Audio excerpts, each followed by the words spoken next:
I read somewhere that you had 9 fights in the first year and a half. Is that correct, or was I reading something wrong there? Yeah, no, that's what.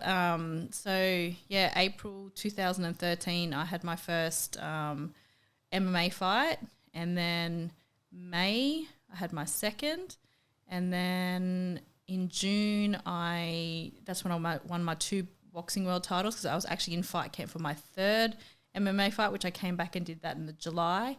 Then I fought in August, which was the 3 times in the one night.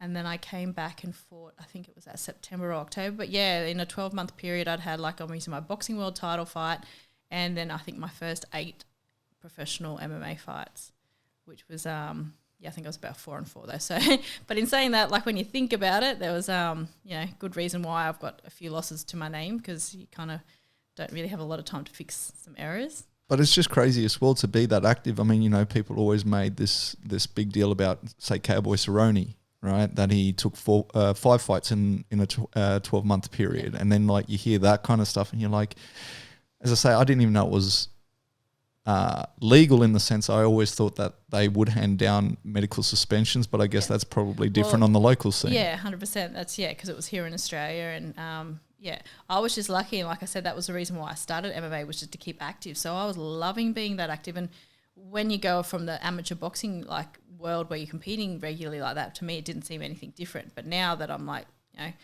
further on in my career, I was like, wow, that is a lot of fights. But yeah, no, it's cool. I was glad to be active, and even looking at my record back then, and I haven't lost now since 2017, and really the only losses I've had on the world stage have been to 2 very top level fighters.